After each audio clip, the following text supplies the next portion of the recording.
pour cette quatrième édition des rencontres de l'éducation aux médias.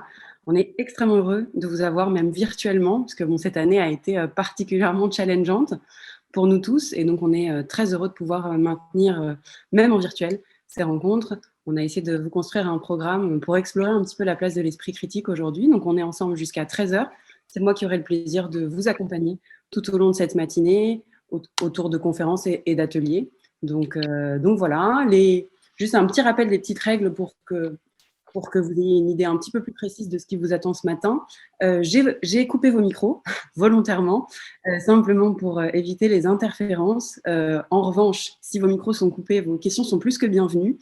De la même manière que dans les rencontres, quand on se voit en vrai maintenant, puisqu'on est obligé de faire la différence entre les deux, on aura des sessions de questions-réponses à la fin de chaque intervention. Donc, n'hésitez surtout pas à poser vos questions. Nous, on les regardera et puis on vous donnera la parole à la fin dans les 10 ou 15 minutes de chaque atelier ou de chaque conférence. Donc, vraiment, vos questions sont plus que les bienvenues. C'est juste que malheureusement, comme il y a un peu moins le système, c'est un petit peu moins facile de se signifier en levant la main, on s'est dit que ce serait plus simple de fonctionner comme ça. Donc, la première personne que je vais vous inviter à écouter, c'est Pierre Savary, directeur de l'École supérieure de journalisme de Lille, qui va vous expliquer un petit peu pourquoi on a choisi cette thématique, pourquoi elle nous semble importante, et puis vous lancer un petit peu cette quatrième édition des rencontres de l'éducation aux médias. Pierre, je vous en prie.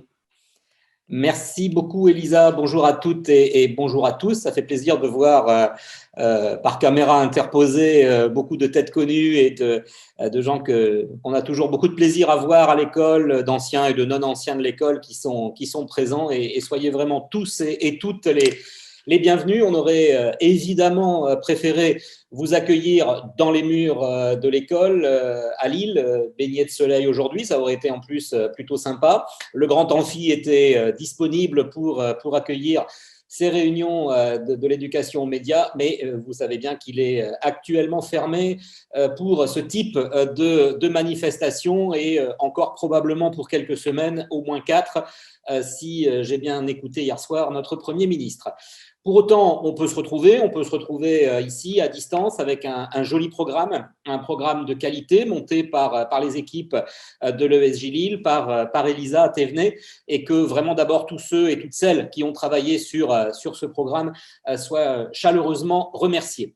Place donc à l'esprit critique thématique de ces rencontres 2021, une thématique assez incontournable en fait quand on parle d'éducation aux médias, incontournable aussi quand on parle d'apprentissage du journalisme à de futurs journalistes, le développement de l'esprit critique, la lutte contre ses propres biais cognitifs, contre ses propres préjugés, font partie des enseignements ici dispensés à l'école depuis de longues années ou de longues décennies pour des futurs journalistes. Douter de tout, douter de vous.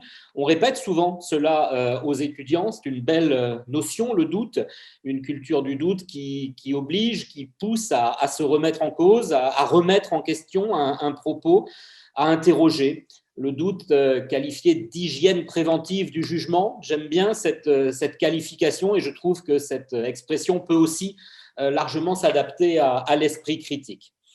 La période que l'on vit, qui évidemment est une période hors norme, est une période extraordinaire, nous met face aussi à beaucoup d'incertitudes, face aux contradictions de la recherche scientifique qui est en mouvement, qui n'a pas encore de recul, et le citoyen qui est en proie à des changements violents de société, le journaliste, historien de l'instant, l'expression est connue, ont besoin de réponses, de certitudes, de balises qui sont indispensables pour avancer dans la compréhension de la pandémie actuelle, de la société dans laquelle on vit. Le raisonnable, le raisonné savent qu'ils n'auront pas ces réponses rapidement, ces certitudes maintenant. Les réponses, elles se construisent, elles s'élaborent et c'est beaucoup plus facile, évidemment, d'avoir des théories toutes faites, des théories prêtes à penser, non établies, non structurées, non prouvées, beaucoup plus facile à comprendre parce que simple ou même simpliste. Si le besoin d'esprit critique n'est pas, à mon sens, une notion nouvelle, il a été, c'est vrai, fortement remis sur le devant de la scène par la crise sanitaire que nous sommes en train de vivre. Il n'y a pas que le virus qui s'est propagé, la désinformation aussi. Vaccins, traitements, transmission, prévention, on pourrait multiplier. Je crois que de Marseille à Rio, la crise sanitaire a démultiplié les théories variées, les propos non fondés. La désinformation s'est invitée un peu partout, dans nos smartphones, dans nos foyers, dans les relais d'information divers qui peuvent être les nôtres.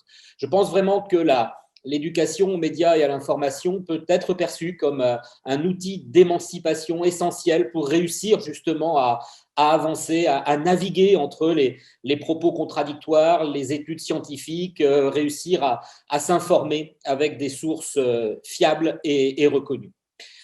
La première conférence de la matinée de Julien Lecomte, agrégé en sciences de l'information et de la communication et auteur du blog Philomédia, nous amènera à nous interroger sur l'esprit critique par les médias et face aux médias.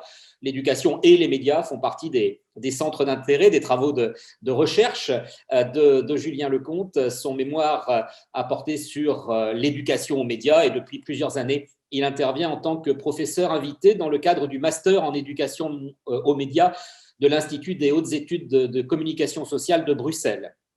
Rémi Banet, journaliste à l'AFP Factuel, qui est déjà intervenu dans nos rencontres de l'éducation aux médias, nous guidera ensuite dans l'utilisation des OSINT, acronymes barbares et non francophones, pour parler en bon français des renseignements de sources ouvertes ou de l'open source intelligence, l'information brute, l'information accessible à tous, aux journalistes, aux citoyens et qui n'est pas encore classée, classifiée.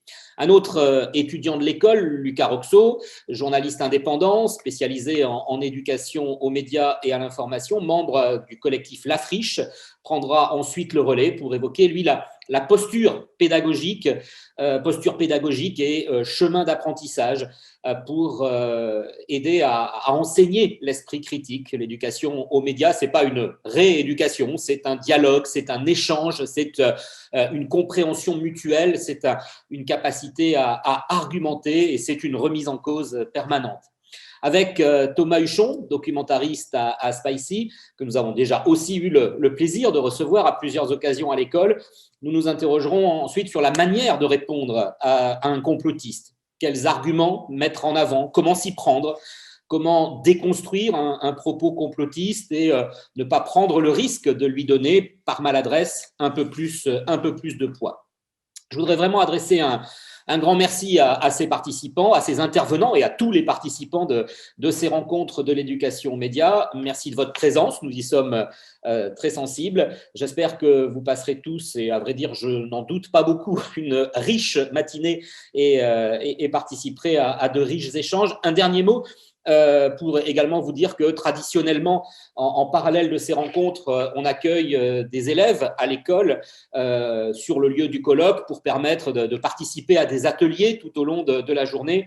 Évidemment, vous le savez, dans les circonstances actuelles et avec les sorties scolaires qui ne sont plus autorisées de la même manière, on a décidé d'inverser les rôles et ce sont des journalistes qui sont présents et qui, eux, investissent des établissements scolaires, du territoire picard notamment, pour animer les ateliers d'éducation aux médias au sein des classes et on va des classes primaires jusqu'au BTS. Je voulais aussi vous préciser cela sur cette journée. Je vous souhaite une très très belle et très très riche journée. Merci beaucoup à toutes et à tous.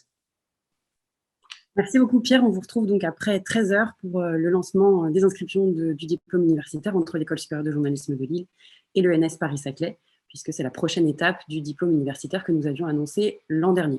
Donc à tout à l'heure, merci beaucoup.